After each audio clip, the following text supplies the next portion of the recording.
They called him the hope of a generation. But what if everything you know about Barack Obama is wrong?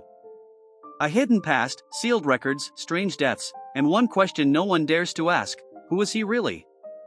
Stay with us, the truth might be darker than you think. Number 1. The birth certificate that changed everything.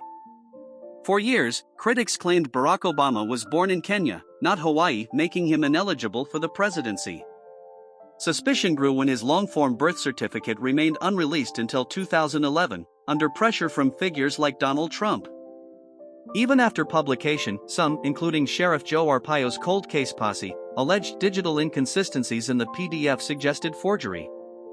However, Hawaiian officials confirmed Obama's birth in Honolulu multiple times.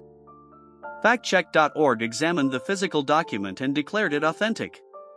Experts note that the file's digital layers were likely caused by standard scanner optimization. The document's delay fueled suspicion, but no credible evidence has ever challenged its validity. The theory became more about perception and politics than fact, yet it remains one of the most talked about episodes of Obama's early life. Number 2. The mystery of Obama's college records. Despite graduating from Columbia University and Harvard Law, Obama never released his transcripts, SAT scores, or financial aid records. Some believe this secrecy hides poor grades or that he applied as a foreign student. Adding fuel, few Columbia classmates recall him, leading to speculation he barely attended or didn't attend at all. Yet Columbia has publicly confirmed his enrollment and degree. Many students keep low profiles, and Obama himself described being focused and reserved during college. There's no legal obligation to release academic records. Most politicians don't. The lack of details may seem strange for a public figure, but doesn't prove wrongdoing, just a preference for privacy. Number 3. Frank Marshall Davis, communist mentor or something more? In Dreams from My Father, Obama refers to Frank, a family friend who influenced him during his teenage years.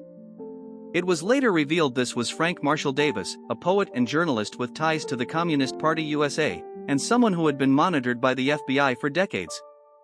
This raised suspicions. Why conceal his full name? Some theorists, like Jerome Corsi, even claimed Davis might have been Obama's biological father, citing timelines and physical resemblance. Others pointed to Davis's ideological influence on Obama's later views. In reality, Davis was a friend of Obama's grandfather and occasionally mentored him. Obama never endorsed his politics, and no credible evidence links Davis to paternity. His vague mention in the memoir may have been to avoid political controversy. Davis's background made him a lightning rod, but the facts point more toward literary mentorship than family secret, though the omission still fuels speculation. Number 4. The rumors about Obama's double life. In 2008, a man named Larry Sinclair claimed he had a drug-fueled sexual encounter with Obama in 1999. He took a polygraph, which yielded inconclusive results, and held a press conference, but presented no concrete evidence.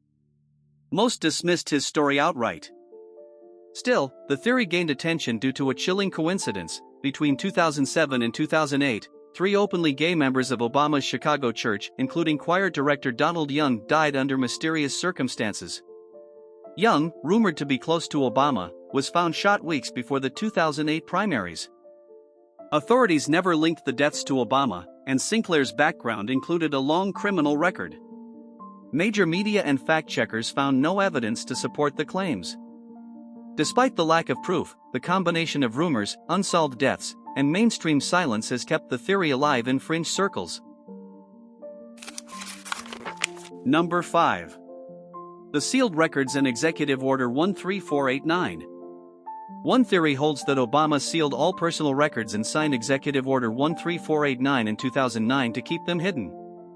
That order is often portrayed as a cover-up mechanism. In fact, EO 13489 restored transparency rules removed by George W. Bush, making presidential documents more accessible, not less. It didn't apply to college or medical records, which are private by default, and many politicians keep theirs sealed. Claims about his mother's passport records being destroyed refer to routine document disposal by the National Archives. There's no indication of intentional erasure. The optics, sealed files, Day 1 executive action have fueled suspicion, but the legal and historical context paints a different picture. Number 6. The law license that quietly vanished. Both Barack and Michelle Obama once held law licenses in Illinois, but by the early 2000s, both had voluntarily placed them on inactive status. Barack stepped away from law practice in 2002, Michelle did so in 1993. This sparked rumors: had they been disciplined or forced to resign to avoid legal trouble? Some suggested Barack may have lied on his bar application or Michelle was involved in questionable hospital billing practices. However, the Illinois State Bar confirms that neither faced disciplinary action. Many lawyers in non-practicing roles choose to voluntarily retire or go inactive rather than complete continuing education or pay annual fees. Michelle, for instance, moved into hospital administration, while Barack entered politics full-time.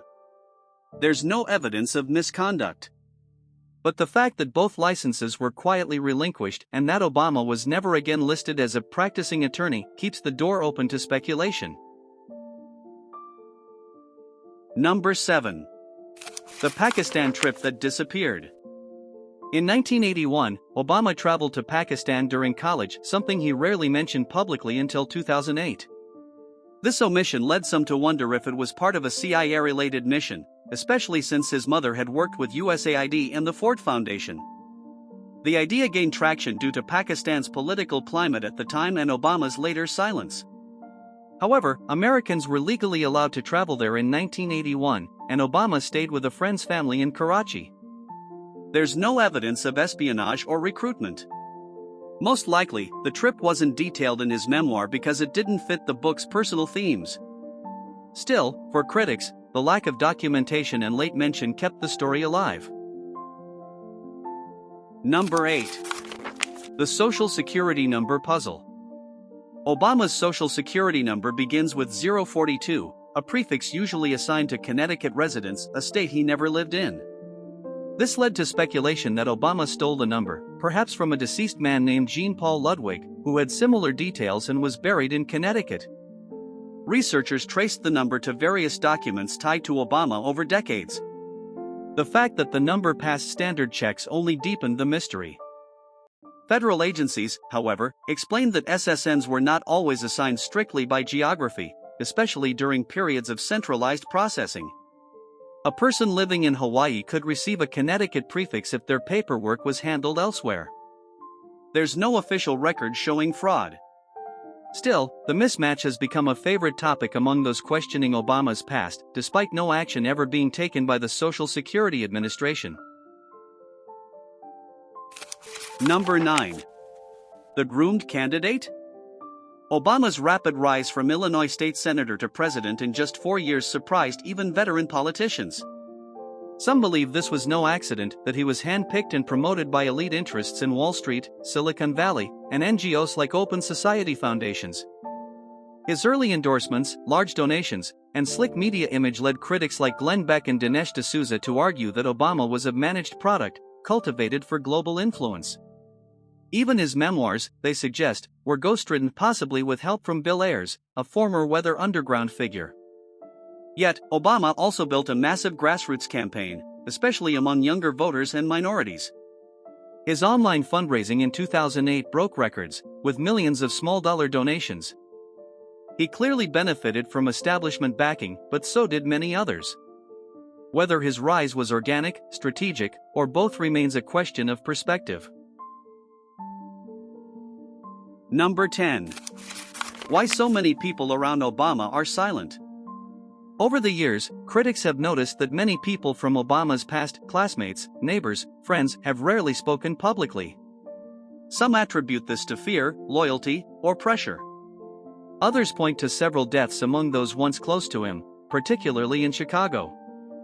At Trinity United Church, where Obama worshipped for 20 years, a few members died under unusual circumstances between 2006 and 2008. Donald Young's murder remains unsolved. Some journalists claim that individuals with stories to tell have declined interviews or retracted statements. However, most people don't seek attention just because they knew someone famous. Obama's own narrative suggests he lived a relatively quiet life before politics, and many of his acquaintances may have chosen privacy over publicity. There's no clear pattern of intimidation, but the overall silence, gaps in documentation, and reluctance of some to speak continue to raise questions among skeptics.